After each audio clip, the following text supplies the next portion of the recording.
এমন মনে হয় যেন ভারতবর্ষে আমাদের কোনো অবদান নেই, ভারতবর্ষের মাটির সাথে আমাদের কোনো সম্পর্ক নেই। আমরা যেন বিদেশ থেকে এসেছি, ভারতে যেন আমাদের কোনো অধিকার নেই, এইরকম মনে হয় মুসলমানদের। আমরা নিজে নিজে সেগুলো উপলব্ধি করি। তার অনেক কারণ রয়েছে। তার মূল কারণ হলো ভারতবর্ষে যে ইতিহাস পড়ানো হয়, ভারতবর্ষে যে শিক্ষা দেওয়া হয়, ভারত সরকার সরকার যেই হোক না কেন, সরকার যে ইতিহাস রচনা করেছে আর যে ইতিহাস আমাদের স্কুল কলেজ ইউনিভার্সিটিতে পড়ানো হয়, মিথ্যা ইতিহাস পড়ানো হয়। মুসলমানদের বদনাম করা হয়, তাদেরকে ছোট করে দেখানো হয়েছে। তাই সত্য ইতিহাস, চেপে রাখা ইতিহাস, সেই ইতিহাস কিছু আমি তুলে ধরতে চাই। আমাদের প্রজন্ম তারা জানবে, তারা বুঝবে যে ভারতবর্ষের মাটিতে আমাদের ত্যাগ আর কোরবানি কি আছে, আর স্বাধীনতার সর্বপ্রথম আলো কে জ্বালিয়েছিল, পথ কে দেখিয়েছিল, আমরা সকলেই উপলব্ধি করতে পারবো। আমি দায়িত্ব সহকারে বলতে পারি, সারা ভারতবর্ষে যত দিনী প্রতিষ্ঠান আছে, বিশেষ করে মাদ্রাসা আছে, যেখানে বুখারী শরীফ পড়ানো হয়, ছাত্রদের সার্টিফিকেট দেওয়া হয়, তো ছাত্রদের আলিম পাস হওয়া সার্টিফিকেট নয়, তাদেরকে দেশভক্ত সার্টিফিকেট আমাদের পক্ষ থেকে দেওয়া হয়। বলুন নারায়ে তাকবীর, নারায়ে তাকবীর। ভারতকে স্বাধীন আমরাই করেছিলাম, ইংরেজকে আমরাই তাড়িয়েছিলাম। আমাদের স্কুল কলেজ ইউনিভার্সিটিতে পড়ানো হচ্ছে ভারতের ইতিহাস। ভারতের স্বাধীনতার সর্বপ্রথম যুদ্ধ কবে আরম্ভ হয়েছিল? 1847 সালে প্রথম যুদ্ধ পড়ানো হয় এবং সেই ইতিহাস রচনা করা হয়েছে, ইতিহাস লেখা হয়েছে। সেই ভুল তথ্য নিয়ে, ভুল ইতিহাস, পচা ইতিহাস, সেই ইতিহাসগুলো আমরা পড়ি এবং এটাই আমাদের লিখতে হয়। তবেই আমরা ভালো নাম্বার অর্জন করতে পারবো, তবেই আমরা পাস করতে পারবো। অথচ ভারতকে স্বাধীন করতে গিয়ে এর থেকে আরো 104 বছর আগে যুদ্ধ লড়াই আরম্ভ হয়েছিল। সেই ইতিহাসকে মুছে দেওয়া হয়েছে, জেনে বুঝে সেই ইতিহাসকে চেপে দেওয়া হয়েছে। সর্বপ্রথম বেঈমান ইংরেজদের বিরুদ্ধে যে আওয়াজ তুলেছিলেন আদিওয়ার্দী খান সাহেব, তিনি সর্বপ্রথম ইংরেজের সঙ্গে লড়াই করেছিলেন। সিরাজউদ্দৌলার নানা আদিওয়ার্দী খান, তিনি 1754 সালে বেঈমান গাদ্দার ইংরেজের সঙ্গে লড়াই করে, যুদ্ধ করে তিনি জয় লাভ করেছিলেন এবং ইংরেজকে পরাজিত করেছিল। তারপর 1757 সালে নবাব সিরাজউদ্দৌলা বেঈমান ইংরেজের সঙ্গে যে যুদ্ধ করেছিল, সেই পলাশির প্রান্তে আমরা সকলেই সেই ইতিহাস জানি। তার মন্ত্রী, তার মামা ছিল, গাদ্দারি করে সিরাজউদ্দৌলাকে হত্যা করিয়েছিল এবং সিরাজউদ্দৌলাকে সেইখান থেকে হার মানতে হয়েছিল এবং শাহাদত বরণ করতে হয়েছিল। তারপর 1899 সালে যে যুদ্ধ হয়েছিল, যে লড়াই হয়েছিল, বেঈমান ইংরেজ এই ভারতবর্ষের মাটিতে সব থেকে বেশি যাকে ভয় পেত, সব থেকে বেশি যাকে দেখে আতঙ্কিত হয়ে থাকত, তিনি হলেন টিপু সুলতান। টিপু সুলতান বেঈমান ইংরেজের বিরোধিতা করেছে, তাদের সঙ্গে সংঘর্ষ করেছে, লড়াই করেছে। বেঈমান ইংরেজের সঙ্গে টিপু সুলতানের 1899 সালে মহীশূরের যুদ্ধ হয়েছিল। 3টে যুদ্ধ হয়ে গেল। ভারত 1857 সালের আগে 1799 সাল পর্যন্ত দেশকে স্বাধীন করতে গিয়ে 3টে যুদ্ধ হয়েছে। টিপু সুলতানকে সেই মহীশূরের যুদ্ধের ময়দানে হত্যা করা হয়েছিল, আর তার লাশের উপর দাঁড়িয়ে বেঈমান ইংরেজ জেনারেল বলেছিল, আজ সে হিন্দুস্তান হামারা হ্যায়, আজ থেকে হিন্দুস্তান আমাদের, আমাদের রাজত্ব চলবে। যে বেঈমানের সব থেকে বড় কাঁটা হয়ে দাঁড়িয়েছিল, সব থেকে বড় শত্রু হয়ে দাঁড়িয়েছিল, যে মোকাবেলা করেছিল সেই টিপু সুলতানকে 1799 সালে তাকে শহীদ করে দেওয়া হলো, দুনিয়া ছেড়ে তিনি চলে গেলেন। 1803 সালে ইস্ট ইন্ডিয়া কোম্পানি সে ঘোষণা দিল যে এই পৃথিবী হলো, এই পৃথিবীর সৃষ্টি হলো আল্লাহ, আর দেশ হলো বাদশাহ সালামতের, আর হুকুম চলবে ইস্ট ইন্ডিয়া কোম্পানি। এই আওয়াজ যখন শুনল, ভারতবর্ষের মাটিতে কোনো মাধ্যম মুজাহিদ তৈরি হয়নি, কোন মায়ের লাল এইরকম তৈরি হয়নি, তার ক্ষমতার শক্তি এইভাবে তৈরি অর্জন করতে পারেনি। একমাত্র ওই মোল্লাজি, ওই মাওলানা সাহেব, ওই কোরআন পড়নেওয়ালা, ওই হাদিস পড়নেওয়ালা, ওই মাদ্রাসার শিক্ষক, মাদ্রাসা প্রতিষ্ঠা করেনেওয়ালা শাহ আব্দুল আজিজ দেহলভী রহমতুল্লাহ আলাইহি সর্বপ্রথম ইংরেজের বিরোধিতা করেছিল, আর সেই সময় ঘোষণা দিয়েছিল যে ইংরেজের বিরুদ্ধে লড়াই করা প্রত্যেকটা মুসলমানের জন্য ফরজ। হিন্দুস্তানকে দারুল হারব বলে ফতোয়া দিয়েছিলেন, যার ফলে বেঈমান ইংরেজ মুহাদ্দিস শাহ আব্দুল আজিজ রহমতুল্লাহ আলাইহিকে বিভিন্ন ভাবে বিভিন্ন দিক থেকে নির্যাতন করেছে। তার মাদ্রাসা বন্ধ করে দেওয়া হয়েছে, সেখানেও ক্ষান্ত হয়নি। শাহ আব্দুল আজিজ দেহলভী রহমতুল্লাহ আলাইহিকে দিল্লি থেকে বিতাড়িত করে দেওয়া হয়েছে, কিন্তু মাধ্যম মুজাহিদ পিছপা হননি, মোকাবেলা করেই চলেছেন, মোকাবেলা করেই চলেছেন, সংঘর্ষ করেই চলেছেন। শাহ আব্দুল আজিজ রহমতুল্লাহ আলাইহি 1824 সালে ইন্তেকাল করেন। তার পূর্বে দুজন মুজাহিদে মিল্লাত তৈরি করেছিলেন, মর্দ মুজাহিদ তৈরি করেছিলেন, শাহ ইসমাইল শহীদ রহমতুল্লাহ আলাইহি, সৈয়দ আহমদ শহীদ রহমতুল্লাহ আলাইহি। তাদেরকে তিনি ভারত ভক্তি শিখিয়েছিলেন, ভারতের সংবিধান শিখিয়েছিলেন, ভারতকে কিভাবে বাঁচাতে হবে বেঈমান ইংরেজের হাত থেকে, তার জজবা তিনি তাদের মধ্যে তৈরি করেছিলেন। দেশভক্ত জনকে তৈরি করে তাদের পেছনে লক্ষ লক্ষ মানুষকে তাদের মেহনতে লাগিয়ে দিয়েছিলেন শাহ আব্দুল আজিজ দেহলভী রহমতুল্লাহ আলাইহি। ইসমাইল শহীদ রহমতুল্লাহ আলাইহি, সৈয়দ আহমদ শহীদ রহমতুল্লাহ আলাইহি ভারতবর্ষের বিভিন্ন শহরে নগরে, পল্লীতে, প্রত্যন্ত গ্রামে এলাকায় নদী পাড়ি দিয়ে বিভিন্ন জায়গায় বিভিন্ন ভাবে যেখানে যাওয়া সম্ভব হয়েছে সেখানে গিয়ে তারা ইংরেজদের বিরুদ্ধে মানুষকে বুঝানো শুরু করেছে, এবং সেই সময় হিন্দু, মুসলমান, শিখ, ইসাই সকলকে ঐক্যবদ্ধ করার চেষ্টা করেছে। 1831 সালে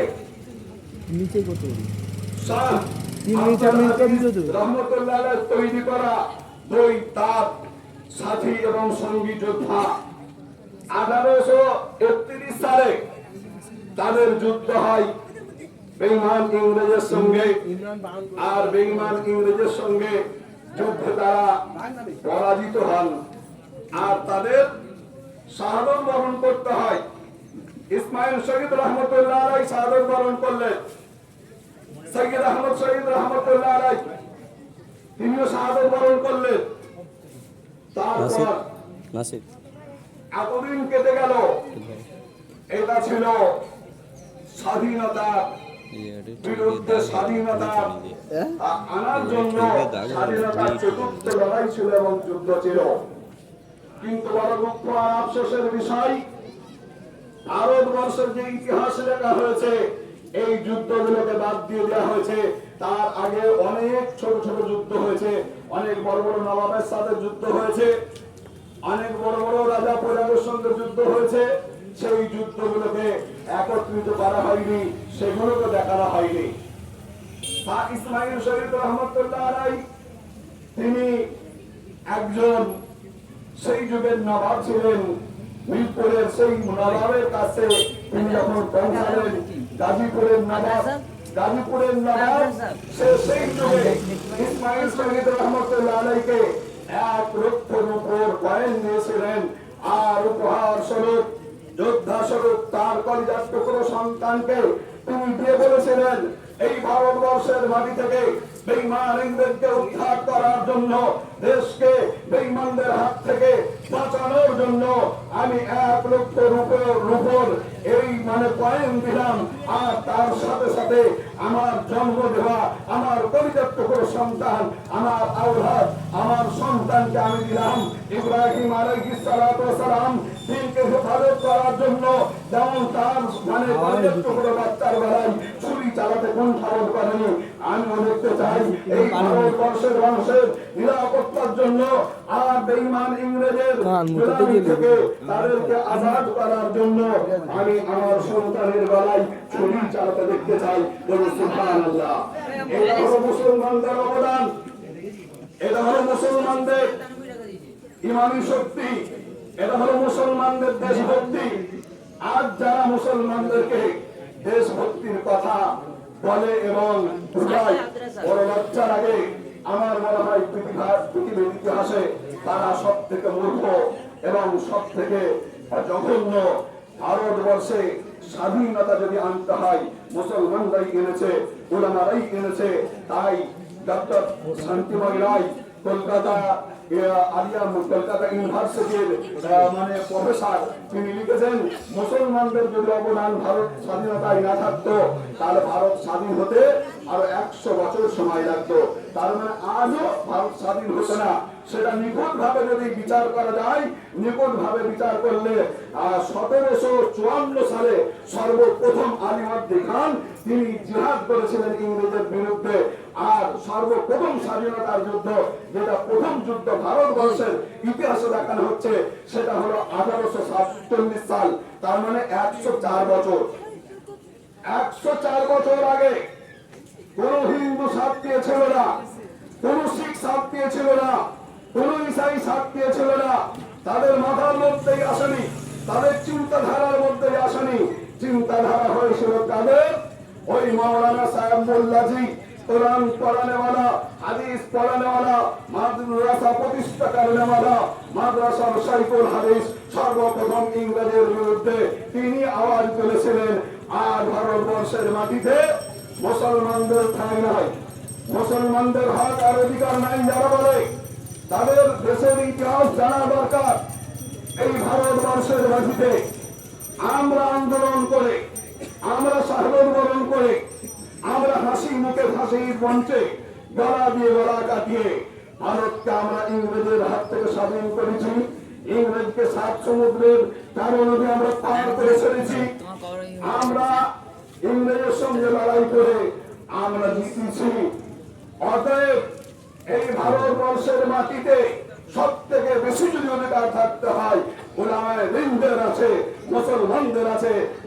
নারায়ে তাকবীর, নারায়ে তাকবীর। অর্থাৎ কেউ যদি বলে, কেউ যদি আমাদের বলে ভাই ভারত ছাড়ো নাহলে কোরআন ছাড়ো, আমরা তাদেরকে ছেড়ে দেব। ভারতবর্ষের মাটি আমাদেরকে কেউ ছাড়াতে পারবে না। আমরা এখানেই জন্ম নিয়েছি, এখানেই আমরা মৃত্যুবরণ করব। আর এই হাজার হাজার মাদ্রাসা তৈরি হয়েছে, সমস্ত মাদ্রাসাকে শহীদ করে দেওয়া হয়েছিল। ওলামাদের লাশগুলো লাল কেল্লা থেকে দিল্লি জামে মসজিদ পর্যন্ত একটা গাছের ডাল ফাঁকা ছিল না যাতে উলামাদের লাশকে ঝুলানো হয়নি। তার বদৌলতে আল্লাহ তাআলা অসংখ্য মাদ্রাসা, হাজার হাজার মাদ্রাসা এই ভারতবর্ষের মাটিতে তৈরি করে দিয়েছে। বর্তমান সময়ে যারা ভারতকে হিন্দু রাষ্ট্র করার স্বপ্ন দেখছে তাদেরকে আমি সাবধান এবং সতর্ক করে দিতে চাই। বন্ধু, দেশের ইতিহাস শুধু নয়, সারা পৃথিবীর ইতিহাস পড়া দরকার আছে, বোঝা দরকার আছে। তোমরা কতজন আছো? আমরা তো হিন্দু মুসলমান ঐক্যবদ্ধ বজায় রাখতে চাই, আমরা ভেদাভেদ চাই না। আমরা একই বাজারে বাজার করি, একই স্কুলে পড়াশোনা করি, একই হসপিটালে আমরা চিকিৎসা করি, একই বাসের একই ট্রেনের আমরা যাত্রী, একই সেলুন দোকানে আমরা চুল কাটি, একই বাজারে আমরা বাজার করি। আমরা ভেদাভেদ করি না। তোমরা ভেদাভেদ করতে চাচ্ছ।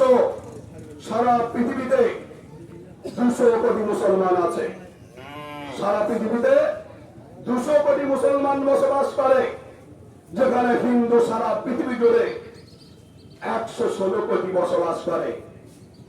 200 কোটি মুসলমানকে তোমরা তাড়িয়ে দেবে, তাদেরকে তাদের অধিকার থেকে বঞ্চিত করবে, বন্ধ পারবে না।